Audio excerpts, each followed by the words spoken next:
नमस्कार, GNT special में स्वागत है आप सभी का और मैं हूं आपके साथ शगुफ्ता साहिल देव। देखिए, आज बात होगी असम की। वहां कहर बरपा रही बाढ़ की, परेशान लोगों की, और साथ ही बात होगी जान हथेली पर लेकर पीड़ितों की मदद करने वाले जलदूतों की, जो बाढ़ प्रभावित लोगों के लिए किसी देवदूत से कम बिल्कुल नहीं। कुछ जिलों को अगर छोड़ दिया जाए तो करीब पूरा असम बाढ़ से घिरा हुआ है। अब बड़े पैमाने पर लोग जो हैं वो घर छोड़ने के लिए मजबूर हैं। देखिए, क्या शहर, क्या गांव, सब जगह आप देखेंगे तो सिर्फ और सिर्फ आपको पानी ही दिखाई देगा। सेना, वायुसेना के साथ साथ एनडीआरएफ और राज्य की टीम जो है वो 24 घंटे राहत के काम में जुटी हुई है। गांव-गांव बोट घूम रहे हैं। जहां बोट से पहुंचना मुश्किल है, वहां पर हेलीकॉप्टर्स जो हैं वो सहायता के लिए पहुंचाए जा रहे हैं।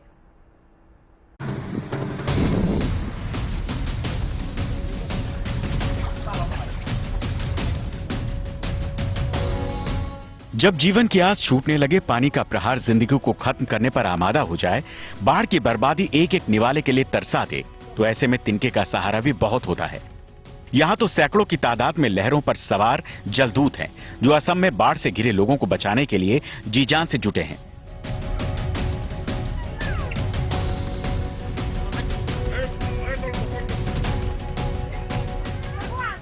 ये तस्वीर बाढ़ग्रस्त कछार के एक गांव की है।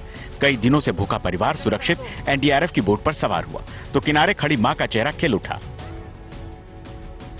हर तरफ बाढ़ की बर्बादी के बीच ऐसे कई मुस्कुराते चेहरे मिलेंगे और इनकी मुस्कान की वजह है राहत बचाव दल, जो हर हाल में पीड़ितों तक पहुंचने की पूरी कोशिश कर रहा है।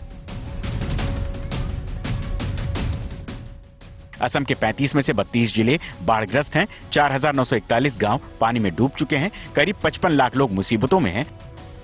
यह कछार जिला का सिलचर है। शहर की जिन सड़कों पर कभी बस और कार दौड़ा करती थी, आज राहत दल की बोट तैर रही है। राहत के काम में मौजूद दूरदराज के इलाके के साथ शहरी इलाकों में भी पूरा ध्यान दिया जा रहा है। यही हाल है कछार जिला की सिलचर शहर की। पूरे सिलचर शहर में हर एक गली, चौबाड़ा या शमशान घाट हो, कहीं भी हो, आप देख सकते हैं ये पानी ही पानी दिखाई दे रहा है। हर एक मोहल्ले में पानी ही पानी है। सबसे बड़ी प्रॉब्लम अभी ये हो रही है कि कछार जिले की खाने का जो सामान है, कछार की प्रशासन ने जो कहा है खाने का अवेलेबिलिटी है, लेकिन खाना नहीं मिल रहा है। हम लोग को तो पानी का प्रॉब्लम हो रहा है। हमने तो घर में तो अभी रहने का भी जगह नहीं है। रास्ते में भी पानी है, कहाँ जाओ, माथा तो खराब है। अभी पीने का पानी नहीं है, इलेक्ट्रिसिटी भी बंद है, तो इसलिए हम लोग पानी के लिए बहुत जूझ रहा है। उसके बाद जो सामान है वो सामान अभी बहुत कीमती हो गया। फिर भी प्रशासन लगातार राहत काम में जुटा है। शहरी इलाकों में बोट से काम तो चल जा रहा है। खाना और पानी लोगों तक मुहैया किया जा रहा है, लेकिन ग्रामीण इलाकों के लिए हेलीकॉप्टर का ही सहारा है।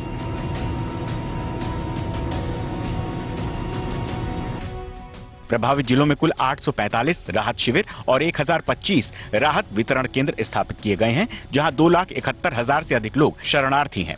हमने अभी तक 40,000 लीटर्स पानी डिस्ट्रीब्यूट किया है। हमने 2 लाख बिस्किट पैकेट डिस्ट्रीब्यूट किया है, 24,000 मिल्क कैन डिस्ट्रीब्यूट किया है और 10,000 क्विंटल राइस की दाल और तेल के साथ हमने डिस्ट्रीब्यूट किया है।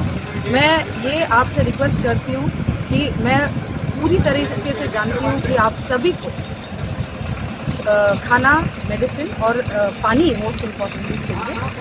2,80,000 SOS messages, call, mail, tweet करके हमको पूरी तरह से नॉलेज है इस इशू के बारे में। बट आपसे मैं रिक्वेस्ट करती हूँ कि आप थोड़ा पेशेंस रखिएगा। हमारे ऑफिसर्स जो काम कर रहे हैं इतनी मुश्किल में, उन पे अटैक मत कीजिएगा। असम के 32 जिलों में बाढ़ का कहर जारी है। कछार से लेकर जोरहाट तक एक ही हाल है, पानी, पानी और पानी। कोपिली, दिसांग और ब्रह्मपुत्र नदियों का पानी कई जगहों पर खतरे के निशान से ऊपर बह रहा है। राहत के लिए निगाहें हमेशा आसमान की तरफ रहती हैं। असम में बांध की स्थिति लगातार गंभीर बनी हुई है। साथ ही लगातार हो रही बारिश के चलते बांध का पानी नए नए इलाकों में घुस रहा है। वहीं आज के ताज़ा रिपोर्ट के मुताबिक असम के 32 जिलों के 5,000 के अधिक गांव में रहने वाले लगभग 55 लाख के लोगों बाढ़ में बुरी तरह से प्रभावित है। वहीं राज्य के डिजास्टर मैनेजमेंट और बचाव का काम जारी पर चलाया जा रहा है। एनडीआरएफ, एसडीआरएफ और उसके साथ इंडियन आर्मी भी बाढ़ प्रभावित इलाकों में लोगों को सुरक्षित स्थानों पर ले जा रही है। वहीं प्रभावित लोगों के लिए खाद्य सामग्री की व्यवस्था भी उचित व्यवस्था मुख्यमंत्री के डॉक्टर हिमंत बिश्व शर्मा के नेतृत्व में की जा रही है। राहत काम में सेना और वायुसेना के साथ एनडीआरएफ और असम की टीमें जुटी हैं। हालांकि असली राहत तब मिलेगी जब बारिश का दौर थमे। फिलहाल पूरा ध्यान बाढ़ से बचाने पर है। फिर दवाओं के बांटने का सिलसिला शुरू होगा ताकि बाढ़ के बाद की बीमारी से लोगों को बचाया जा सके। सिलचर से दिलीप सिंह, जोरहाट से पूर्ण विकास के साथ bureau report, good news today. Guwahati के ही कामरूप में एनडीआरएफ के जवान एक शख्स के लिए देवदूत साबित हुए जब जवानों ने उस शख्स को बाढ़ की लहरों में डूबने से बचा लिया। बोट पर सवार एनडीआरएफ की टीम बाढ़ राहत के दौरे पर गश्त कर रही थी, तभी दूर नदी में डूबता हुआ एक शख्स दिखाई दिया। जवानों ने बोट उसी तरफ मोड़ दी और उस शख्स को खींचकर पानी से बाहर निकाल लिया। जान बचने पर सभी ने राहत की सांस ली। बताया जा रहा है कि वो शख्स बाढ़ के पानी में दूर से बहता हुआ पहुंचा था। पकड़ लो इसको। आजा, वीडियो बना। बंद करो, मशीन बंद करो। मशीन बंद कर। इस बंद कर। वीडियो बना।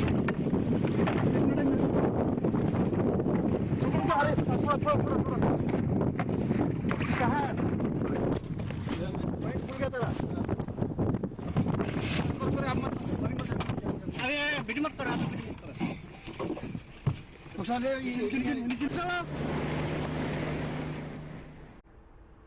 अब देखिए, असम में बाढ़ की दो वजह हैं। पहली वजह चीन और नेपाल से बिना बताए अचानक से बड़े पैमाने पर छोड़ा गया पानी, और दूसरी सबसे बड़ी वजह बारिश। 11 से 18 जून तक असम में ताबड़तोड़ बारिश हुई, लेकिन अब तेज बारिश का दौर थम चुका है। अगले कुछ दिनों तक हल्की बारिश का दौर ही रहेगा, और ये खबर पीड़ितों के साथ साथ राहत कर्मियों के लिए भी फायदेमंद है, क्योंकि बारिश कम होने की वजह से राहत बचाव कार्य में तेजी आएगी।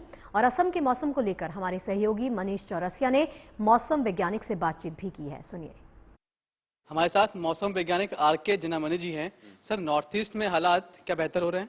अभी पूर्वोत्तर में तो बारिश कम हो गया। अभी लास्ट 48 आवर्स में भी कम है, और आगे भी 2-3 दिन हम लोग कोई वार्निंग नहीं दे रहे। अगर देखेंगे हमारा पूर्वोत्तर जैसे असम, मेघालय, जहाँ बाढ़ का स्थिति जो खराब था, अभी धीरे धीरे इंप्रूव हो रहा है, क्योंकि बारिश का जो परिमाण है, पहले क्या होता था, बहुत ज़्यादा होता था। अभी बस 12 सेंटीमीटर, 10 सेंटीमीटर, पहले 100 सेंटीमीटर होता था। ठीक है ना। अभी मेनली जो रेनफॉल है गुजरात कोस्ट और महाराष्ट्र ये एरिया में है, और आंध्र प्रदेश, उड़ीसा ये एरिया में mainly monsoon. Sir, north east में सिर्फ 3-4 दिन की राहत है या फिर लंबी राहत होगी? नहीं, अभी देखिए वो जो फ्लड हुआ था वो बहुत ज्यादा लंबा बारिश हुआ ना, 11 से अराउंड 18 जून, तो बहुत लंबा था और अमाउंट बहुत ज्यादा था। अभी आगे ऐसे होने वाला नहीं है नेक्स्ट 5 to 6 डेज। ऐसे मतलब 1000 मिलीमीटर रेन कभी हिस्टोरिकली बहुत ज्यादा था ना वो। जो ट्रेजेडी वहाँ देखने को मिली वैसी बारिश अभी सुधार है। अभी अगले 5 दिन तक इतना अमाउंट नहीं मिलेगा। फिलहाल नॉर्थ ईस्ट के लिए एक राहत की खबर कि जिस तरह से लगातार बारिश हो रही थी, 100 सेंटीमीटर से ऊपर हो रही थी, उससे अब कम से कम आने वाले 4-5 दिनों में राहत देखने को मिलेगी।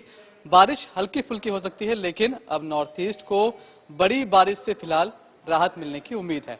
कैमरामैन अंकित खंडेलवाल के साथ Manish Chaurasia, good news today, Delhi.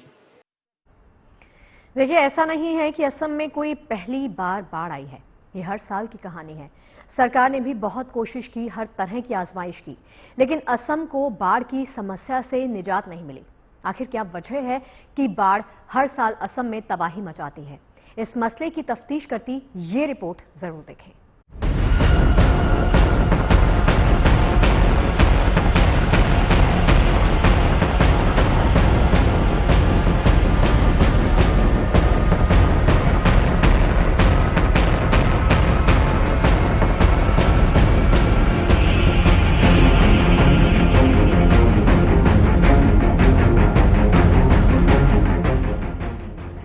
जिस असम की फिजाओं में चाय बागानों की खुशबू तैरती है, वो असम बाढ़ से जूझ रहा है। हर तरफ हाहाकार मचा है, और ये तस्वीर कोई एक साल की नहीं बल्कि 2021 में भी हाल यही था, 2020 में भी। कहां तक जाएंगे? 1953 से लगातार असम के लोग बाढ़ की समस्या से लड़ रहे हैं। अब सवाल ये खड़ा होता है कि क्यों असम में हर साल बाढ़ क्यों आती है? क्यों हर साल लोगों को घर जमीन से बेदखल होना पड़ता है? इस मामले की तह में जाने पर सबसे पहले जो वजह सामने आती है वो है असम की भौगोलिक स्थिति।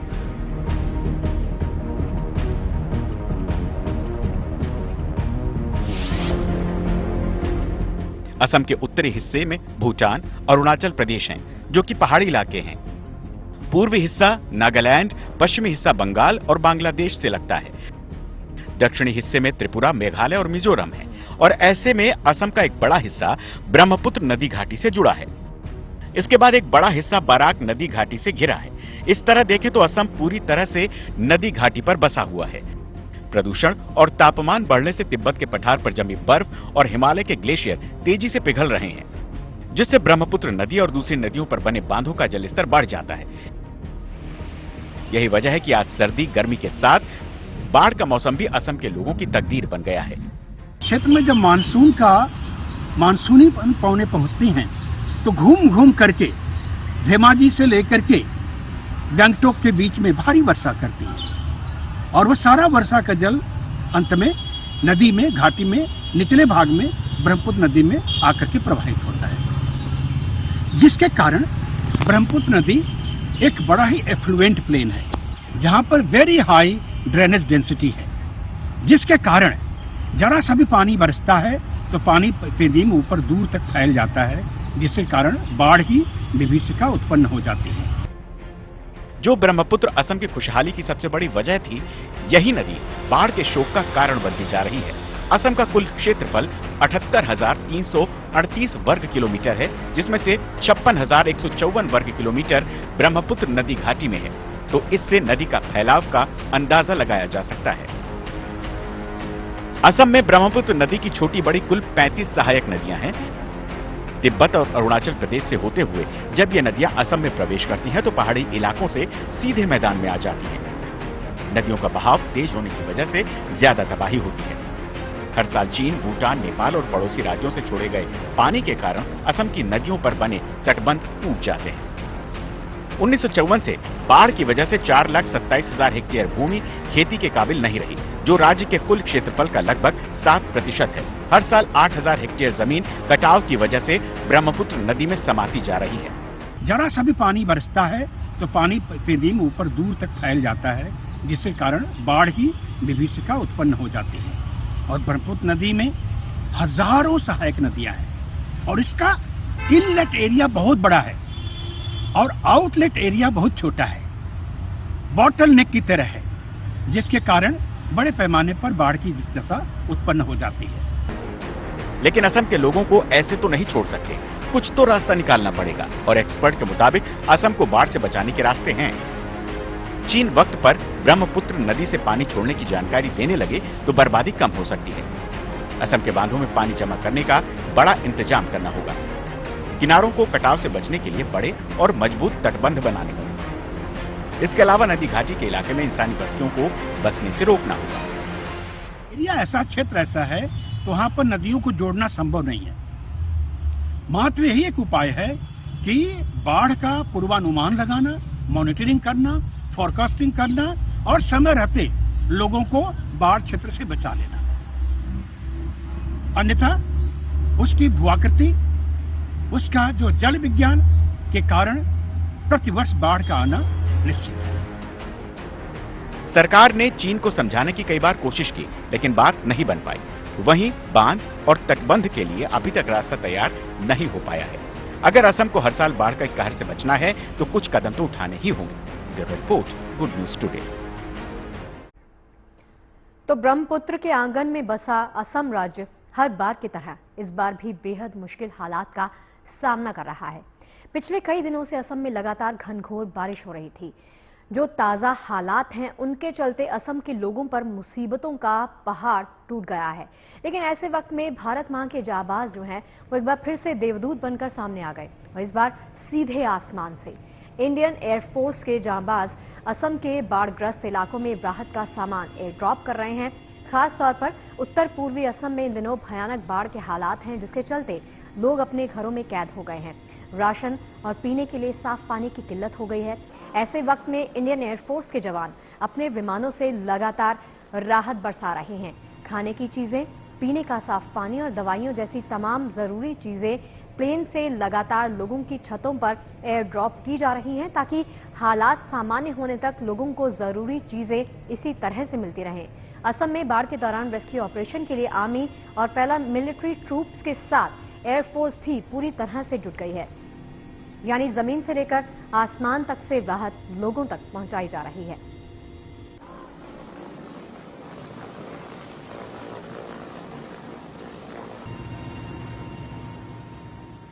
देखिए, केवल असम ही नहीं बल्कि कश्मीर की वादियों में भी सुरक्षा बल देवदूत बनकर आम लोगों की जिंदगी बचा रहे हैं। अब जम्मू कश्मीर के सोनमर्ग में एक बकरवाल परिवार बर्फीले तूफान में फंस गया था। परिवार में कई छोटे छोटे बच्चे भी थे। खाने पीने का कोई सामान नहीं बचा था, लेकिन हालात बद से बदतर होने से ठीक पहले सेना के जवानों ने जान पर खेलकर इस पूरे परिवार को बचा लिया, और वो भी इस तरह की जिसने भी इस रेस्क्यू मिशन की तस्वीरें देखी ना, वो हमारे जांबाजों के जज्बे को सलाम कर रहा है।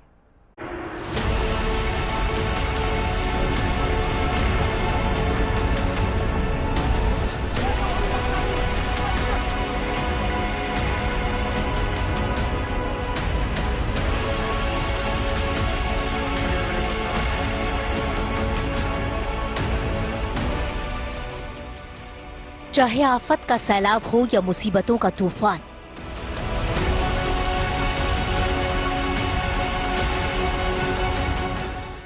देश के लोगों की रक्षा के लिए सेना के जांबाज अपनी जान लगा देते हैं।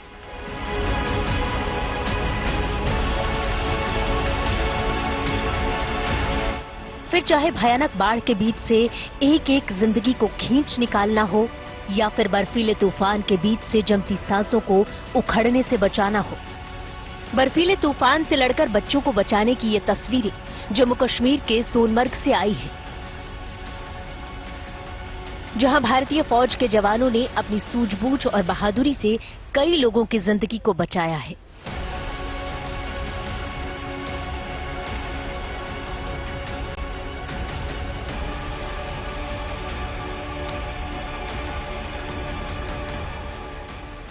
दरअसल इस इलाके में गर्मी के मौसम में बकरवाल परिवार अक्सर अपने मवेशियों को चराने के लिए निकलते हैं, लेकिन इस बार बिन मौसम बर्फबारी ने इनकी मुसीबतों को बढ़ा दिया।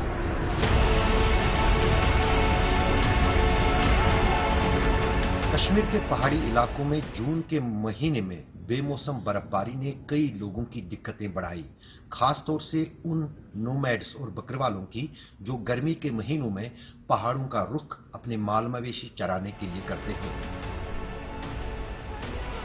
आपको बता दें कि 4 बच्चों और 3 बड़ों समेत 7 लोगों को बकरवाल परिवार 2 दिन पहले मवेशियों को लेकर नगरोटा से बालटाल के इस इलाके में पहुंचा था।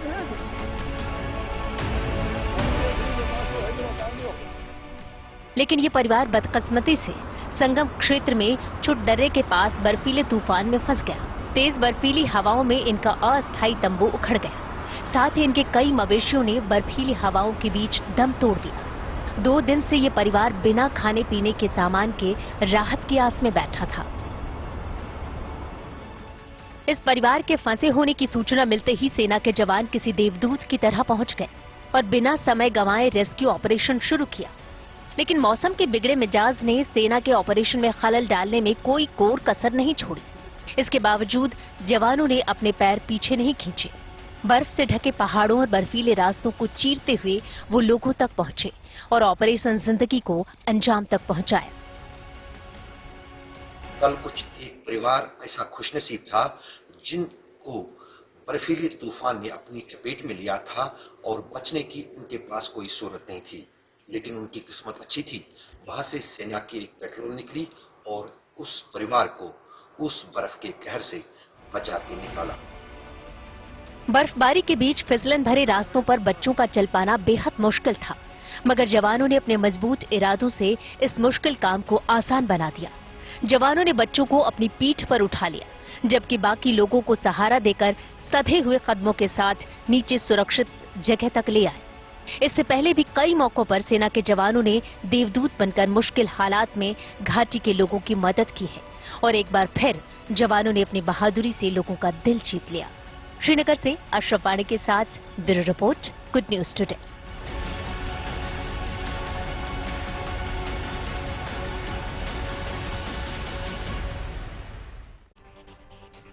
और चलिए JNT स्पेशल में फिलहाल के इतना ही। इजाजत दीजिए, लेकिन आप बने रहिए गुड न्यूज टुडे के साथ।